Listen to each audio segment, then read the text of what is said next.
Berikut tuntutan aksi. 1. Evaluasi dan pecat seluruh anggota DPR RI yang tidak pro dan mendiskreditkan rakyat. 2. Sahkan undang-undang perampasan aset dan bersihkan kabinet, parlemen, dan peradilan dari korupsi, kolusi, dan nepotisme. 3. Evaluasi dan pecat seluruh menteri dan wakil menteri yang merangkap jabatan sebagai komisaris BUMN dan ketua umum partai politik. 4. Cabut segala tunjangan fantastis menteri, wakil menteri, direksi, dan komisaris BUMN. 5. Pecat Kapolri dan laksanakan reformasi kepolisian secara menyeluruh. 6. Revisi Undang-Undang TNI dan hentikan pembangunan Kodam yang memperkuat watak militeristik rezim. 7. Tolak kenaikan pajak miskin dan tolak efisiensi anggaran pendidikan, kesehatan, dan pertahanan sesuai dengan amanat konstitusi Undang-Undang Dasar 1945. 8. Wujudkan reforma agraria sejati dan turunkan harga. 9. Bangun industri nasional dan jalankan reform sejati. Dan ke-10, adili Jokowi dan kroni-kroninya dan makzulkan Gibran. Pernahkah kalian merasa sedang menonton sebuah panggung sandiwara di mana para aktornya berusaha meyakinkan kita dengan dialog yang terdengar begitu manis, tapi kostum mereka terlalu mengkilap dan naskahnya terlalu rapi untuk dianggap kenyataan? Ya, begitulah yang banyak orang rasakan ketika Wakil Presiden Gibran Rakabuming Raka mengundang 8 orang yang disebut sebagai perwakilan driver ojol ke istana. Hanya beberapa hari setelah gelombang demonstrasi mengguncang negeri ini. Lalu benarkah mereka benar-benar ojol atau sekedar figuran dalam drama politik yang dibungkus dengan rapi? Ini kader PSI, yang ini ojol, yang kemarin sama Gibran. Dua profesi yang berbeda, tapi mukanya kok sama ya? Kocak banget. Ini sekarang menjadi pertanyaan publik. Kalau ketua asosiasi ojolnya sendiri tidak mengenal kelompok yang dipanggil di Istana Wapres kemarin, lantas siapa sebenarnya dan kelompok mana yang dipanggil sama Mas Wapres itu? Ditambah lagi video wawancara dari salah satu kelompok yang telah dipanggil Mas Wapres.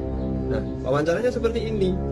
Karena mengingat beberapa eskalasi makin meningkat, dan kami juga sudah memberikan edukasi kepada para taruna di wilayah masing-masing,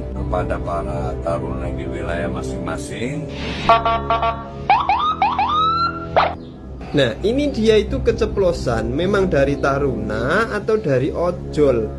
Mari kita telisik bersama. Dalam video resmi yang dirilis di Sekretariat Wakil Presiden, tampak suasana akrab. Gibran sedang duduk santai dengan batik coklat. Para ojol datang dengan jaket baru yang licin, seolah baru keluar dari pabrik. Senyum terjaga, bahasa tubuh tertata, bahkan ada yang bersepatu Air Jordan jutaan rupiah. Coba kita berhenti sejenak.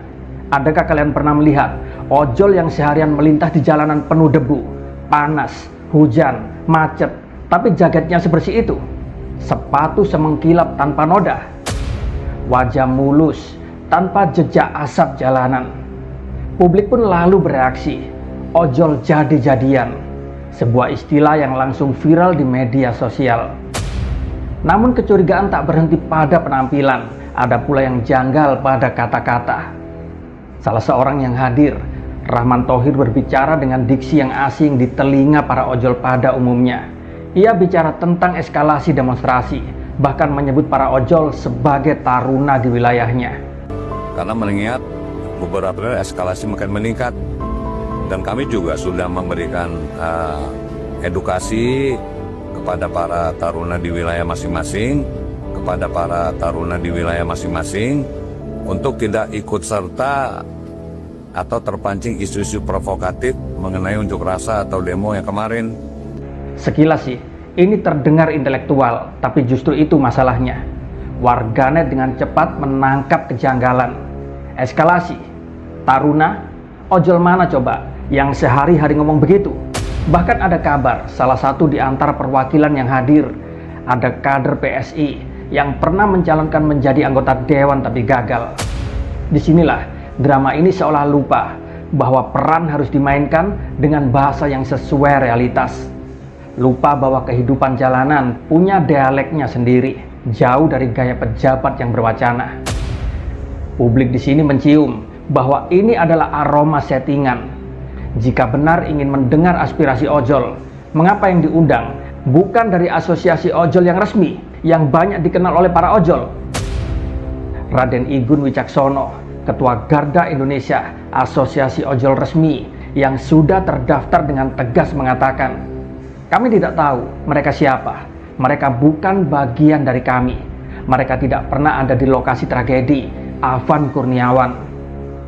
Ingatlah nama ini, Afan Kurniawan, seorang driver ojol yang tewas mengenaskan terlindas kendaraan taktis Brimob saat aksi unjuk rasa di jalanan. Darah rakyat masih belum mengering. Tapi di istana tiba-tiba ada pertemuan damai dengan orang yang katanya perwakilan dari ojol, yang tidak dikenal oleh komunitas resminya. Maka wajar jika muncul pertanyaan pedas, apakah pertemuan ini dimaksudkan untuk meredam kemarahan rakyat, atau justru mengalihkan sorotan dari tragedi berdarah yang belum tuntas?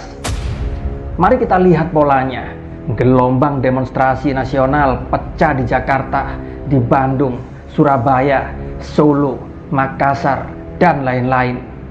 Massa turun ke jalan menolak ketidakadilan, memprotes gaji DPR yang membengkak, memprotes pajak yang mencekik, dan menuntut keadilan atas kematian Afan. Gas air mata ditembakkan, water cannon disemprotkan, bentrokan pecah, negara seperti sudah terasa di ujung tanduk. Tapi di tengah-tengah bara itu, tiba-tiba ada narasi manis. Lihatlah, para ojol sudah bertemu dengan Wapres. Mereka senang, mereka berdialog, mereka berdamai. Bukankah ini seperti menutup luka dengan plester warna-warni, padahal lukanya masih bernanah? Mari kita ajukan pertanyaan lebih dalam. Jika benar pertemuan itu jujur dan tulus, mengapa asosiasi resmi tidak diajak? Jika benar ingin meredahkan, mengapa orang-orang yang hadir bahkan tidak pernah terlihat di lokasi tragedi? Dan jika benar mereka mewakili suara ojol, mengapa bahasa dan penampilan mereka begitu jauh dari realitas kehidupan jalanan? Pertanyaan-pertanyaan itu mengalir begitu deras, tapi jawaban dari istana sunyi, sepi, tak ada klarifikasi berarti. Seolah-olah keheningan bisa menutup semua keganjilan. Ironinya, langkah yang seharusnya bisa menjadi jembatan justru menjadi jurang yang dalam. Banyak ojol merasa tidak terwakili, merasa dipermainkan, merasa dijadikan properti politik. Bayangkanlah perasaan mereka, rekan-rekan meninggal tragis di jalanan, tapi di televisi, di media-media sosial muncul wajah-wajah asing berbaju hijau, biru, kuning, entah siapa, tersenyum bersama Wapres, saling peluk, saling salaman seperti Teletubbies, seakan-akan semuanya.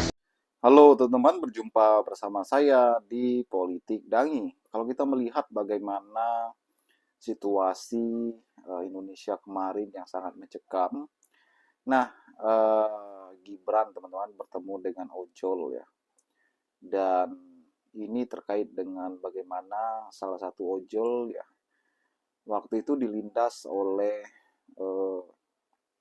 mobil Brimob ya, dan ini menjadi perhatian nasional bahkan internasional teman-teman.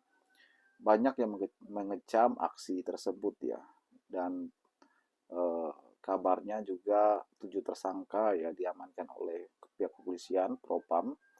Nah, kalau kita membahas bagaimana Gibran bertemu yang memanggil perwakilan ojol, yang menuai sorotan adalah Gibran dianggap pencitraan, Gibran dianggap mengambil kesempatan ya.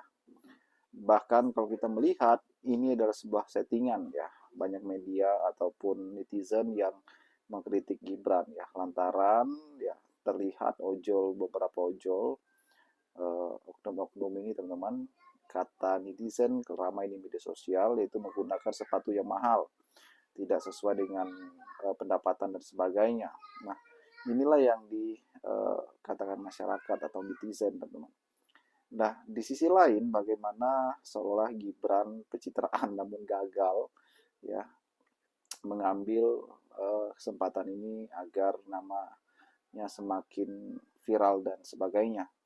Dan kritikan demi kritikan terjadi juga terhadap Gibran. Bagaimana menurut kalian?